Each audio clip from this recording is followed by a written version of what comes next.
Installment on meditation. We're doing the deep contemplation meditations of Kalonymous Shapira, the great Rebbe of the Warsaw Ghetto.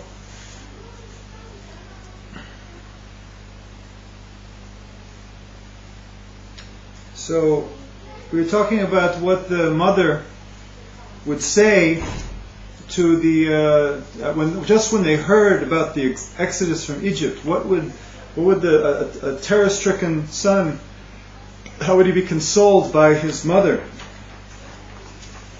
The boy was sobbing uncontrollably.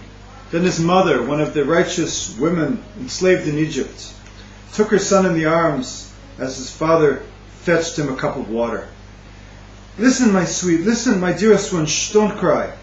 Didn't I teach you from the time you were a little boy that Hashem, God of Israel, is the one and only God? That He created the seas and the rivers, the heavens and the earth. Remember that He made everything according to His will, and He conducts everything in the world according to His will, and there's nothing that is hidden from Him.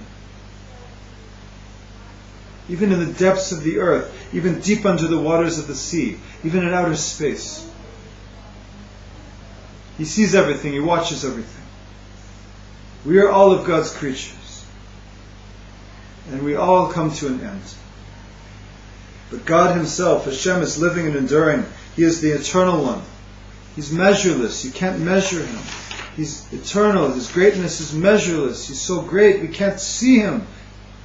And we're so great, but we can't see Him. He is one of the great. He is so great that none of His creations, nothing He made, can conceive of Him. Look, my dear son, think about this. Everyone knows that things that children can know, things that children can do, are things that are small and suited for a child's mind and his level of understanding and wisdom. And with a grown man, even though he knows more than a child, still his wisdom is very limited. For a man can only know so much. But our God is great, so exalted and so high that everything in the world, including the angels, cannot understand His wisdom. Even the angels in heaven and the angels on earth cannot understand God, Hashem. Like you can't understand things your Father can understand, so too an angel can't understand what Hashem understands. And your Father and I cannot understand what an angel can understand, or what. This is God's greatness. All of His actions on high, together with His actions on earth, are not known. We don't know what He's doing. And this is God's splendor. Look, my sweetest boy, look. Doesn't the Almighty, the God of Israel, fill the whole world with His glory? And there's no place, not even the smallest corner, that He doesn't fill.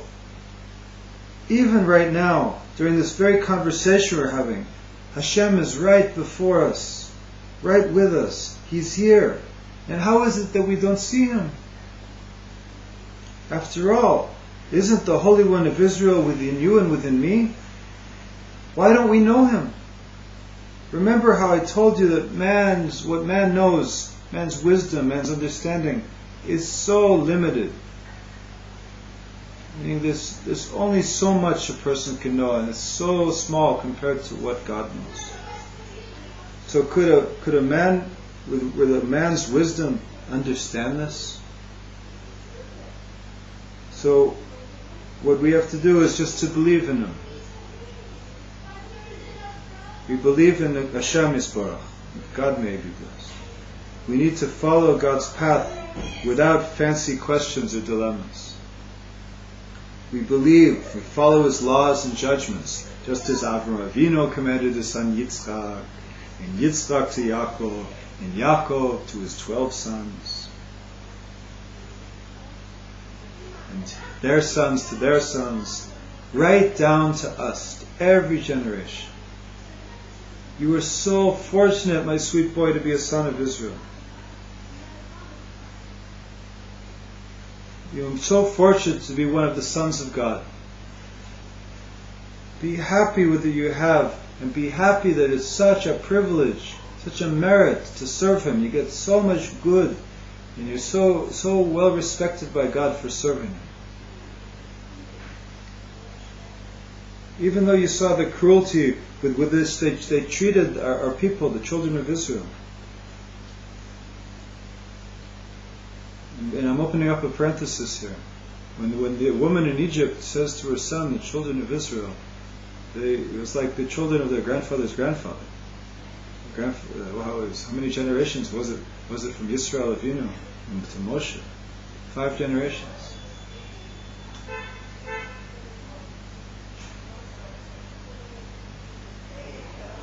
So it's such a privilege to be one of the sons of God, one of the children of Yisrael, our forefather. She says to her boy.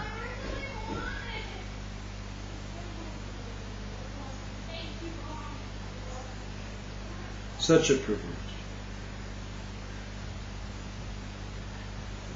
Even though you have seen how cruel they are to us, how cruel they are to the children of Israel, how they shame us and make our lives bitter, put away your doubts. Don't confuse yourself by wondering why God does not show mercy upon us.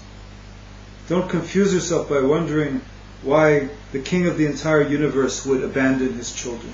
Don't be confused by why the children of Israel are rejected and shamed. Don't let it confuse you, my sweet boy. Don't be confused with the questions like why He doesn't destroy the cruel oppressors in an instant. Does He lack the power to do it? No. Does He? He has all the power in the universe. All the power in the universe is a small power before Him. He's stronger than everything. He joined together all of the lightning in the skies, and He could reduce them to ashes. Don't disturb your emunah. It's about a believing, my boy. Believing. Don't disturb your emunah, your faith, by questioning the correctness of God's ways. He is the Holy One, blessed be He. He is the most merciful, and He does everything according to His will, and He knows why He does everything. And all we have to do is believe in Him and know that it's such a privilege to be Jewish.